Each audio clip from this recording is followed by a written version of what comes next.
Hello, this is Dr. Grande. Today's question is, can I analyze the case of Paul David Cruz? Just a reminder, I'm not diagnosing anybody in this video, only speculating about what could be happening in a situation like this. If you enjoyed this video, please like it, subscribe to my channel, and consider supporting me on Patreon. I will put the link to Patreon in the description for this video. First, I'll look at the background of this case, move to the timeline of the crime, then offer my analysis. Paul David Cruz was born in 1952. He had 7 brothers and sisters. When Paul was 8 years old, his father abandoned the family.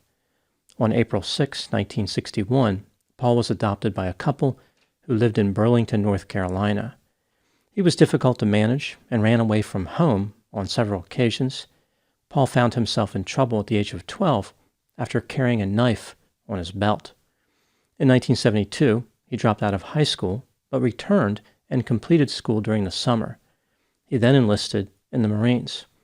In 1973, he married a woman named Teresa in Pensacola, Florida. 2 weeks later, he attempted to bring an end to his own life. 5 months after this, Paul went absent without leave. The Marines discharged Paul after determining he had, quote, severe mental depression, unquote.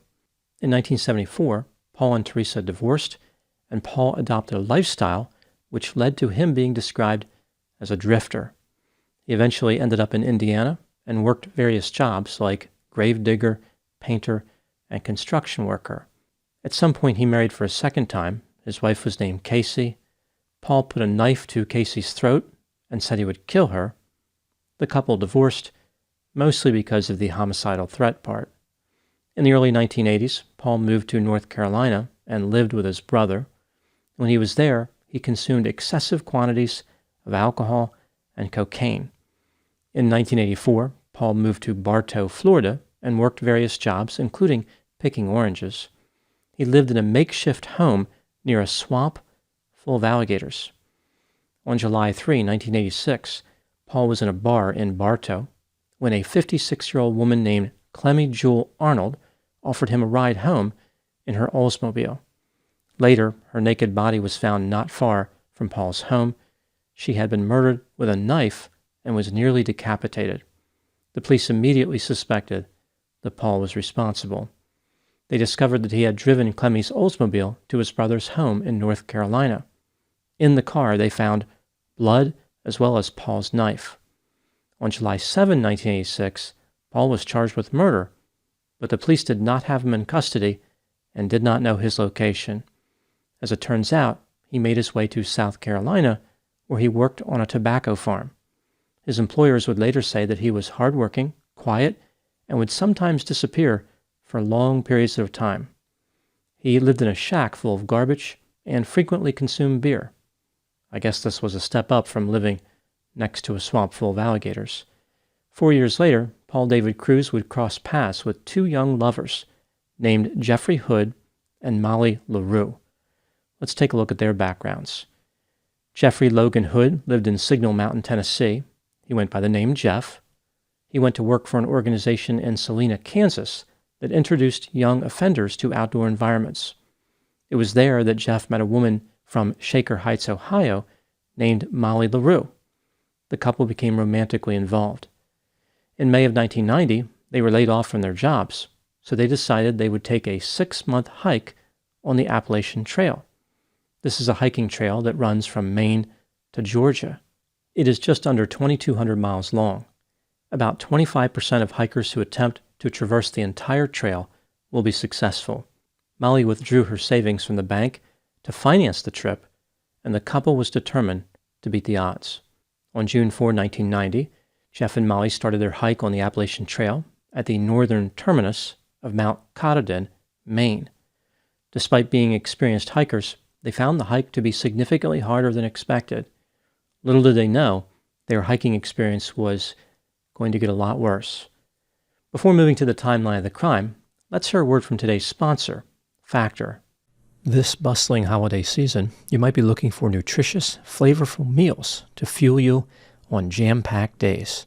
Factor, America's #1 ready-to-eat meal delivery service, can help you eat well for breakfast, lunch, and dinner with chef-prepared, dietitian-approved, ready-to-eat meals delivered straight to your door.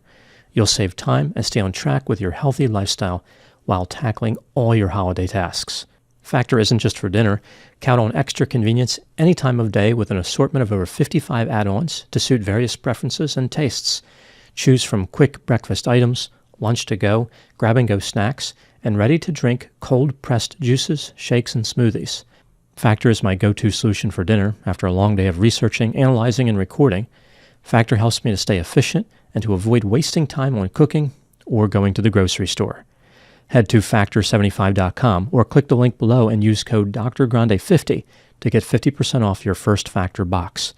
That's 50% off your first Factor box at Factor75.com, DrGrande50. Now moving to the timeline of the crime. On September 5, 1990, 38-year-old Paul David Cruz, who was still wanted for a 1986 murder in Florida, left South Carolina on a Greyhound bus.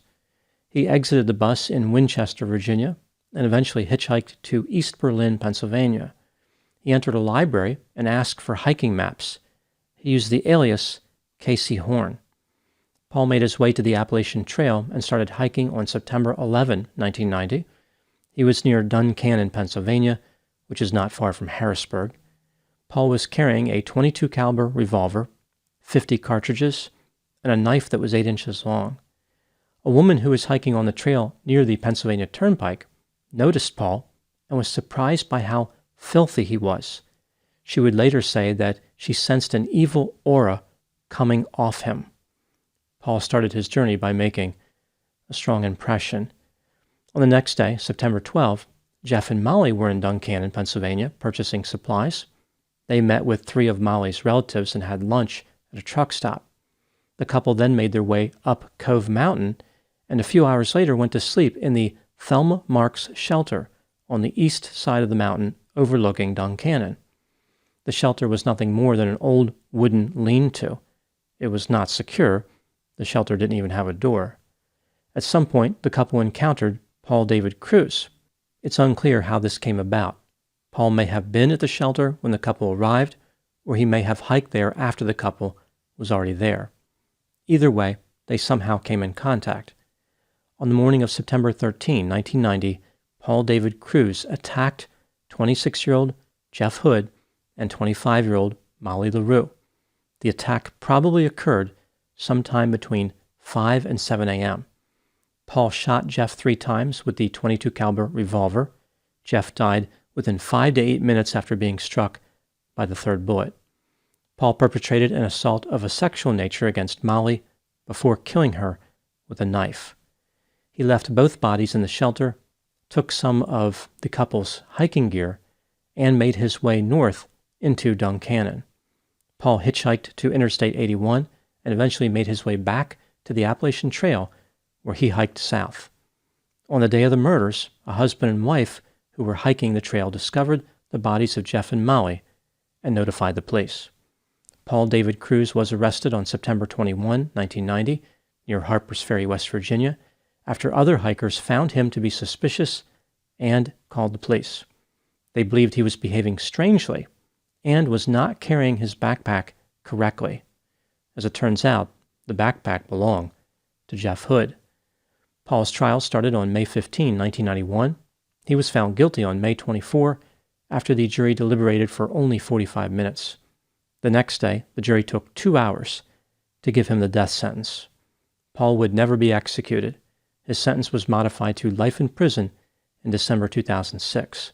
On July 6, 2022, 70-year-old Paul David Cruz completed his sentence by dying of natural causes. Now moving to my analysis. Here are my thoughts in a few areas that stood out to me in this case. Item number 1. Paul maintained his innocence, and the state conceded the case against him was circumstantial, but his guilt was never in question. Here are just some of the inculpatory factors in this case. When Paul was arrested, he was in possession of both murder weapons and was wearing Jeff's boots, watch, and backpack. Paul's DNA was found on Molly. He had been spotted near the scene of the murders shortly before and shortly after they occurred. Some of the equipment found at the Thelma Marks shelter was connected back to the tobacco farm where Paul had worked in South Carolina. A red gym bag was found there which matched the description of one Paul had been carrying.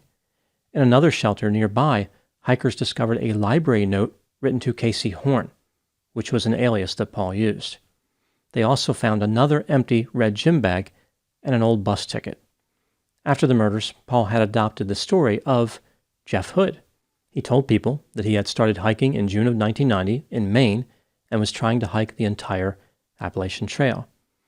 Based on all the evidence, it's clear that Paul David Cruz was guilty of the murders. I think it's pretty likely he was also responsible for the 1986 murder of Clemmy Arnold. Item number 2, what mental health and personality factors could have been at work in this case? Paul had a long history of threatening behavior, drug use, and depression. He would sometimes sleep for days without talking to anyone. He was described as quiet, secretive, and not a fan of commitment or responsibility. Paul had a deep-seated hatred for his biological father, who abandoned him, and was never able to reconcile the perceived rejection. Mental health clinicians said that Paul had schizoid personality disorder. This disorder is characterized by being unresponsive to social dimensions. A person with this disorder may be isolated, have few or no friends, have little interest in romance, and be indifferent to praise or criticism. Those suffering from schizoid personality disorder are often described as loners. One clinician said that Paul had organic aggressive syndrome, which was aggravated by consuming alcohol and cocaine. Essentially, the clinician was saying that Paul had organic personality disorder, or OPD. This is also known as secondary personality change. OPD is not in the Diagnostic and Statistical Manual, the DSM, but it is featured in the ICD-10 and ICD-11. The disorder is characterized by a significant personality change caused by traumatic brain injury or some other medical condition affecting the brain. It is an alternative explanation for personality disorder symptoms. This is an interesting idea as far as Paul David Cruz, but it's much more likely that he had traditional personality pathology as opposed to organic personality disorder. The debate is somewhat academic, as Paul was too dangerous to be set free regardless of how his symptoms were explained. He was able to carefully orchestrate and execute a horrible crime. This brings me to item number 3. What was Paul's motive for the murders? This is just a theory, my opinion. Paul was an aspiring serial killer who wanted to kill women. These types of killers often want to attack women in vulnerable situations because their motive is sexual domination. This is why they frequently target sex workers. Paul was wanted for murdering a woman in Florida, but had obtained relative safety working on a tobacco farm. The problem for him was that he had a strong desire to kill. Paul thought about how to satisfy this desire and came up with the idea of attacking a woman on a hiking trail. This strategy had many advantages from Paul's perspective. He could perpetrate the attack without having to worry about witnesses. He could have easy access to a potential victim when she was sleeping, and he could have various escape options. The downside from Paul's point of view was the likely presence of a male companion. This is why Paul brought the revolver. His plan all along was to find a couple, shoot the man, and attack the woman. I believe that Paul knew the risks. He made a calculation and decided the crime was worth it. Now moving to my final thoughts. Hiking comes with unique risks, whether it's on the Appalachian Trail or any other similar trail. Hikers often sleep in unsecured structures far away from other people. Jeff and Molly had dedicated much of their lives to helping young criminals to overcome psychopathology through experiencing the outdoors. This environment was thought to have the power of rehabilitation, like criminals would have an epiphany when surrounded by the glory of nature. This would cause them to change their ways. Unfortunately, one criminal had a different kind of epiphany. He realized that nature removed many of the restrictions offenders normally faced. To Jeff and Molly, the great outdoors represented safety and redemption. Yet, ultimately, the environment they loved so much would host the type of horror the couple was hoping to cure. Those are my thoughts on the case of Paul David Cruz. Please put any opinions and thoughts in the comment section. They always generate an interesting dialogue. As always, I hope you found my analysis of this topic to be informative. Thanks for watching.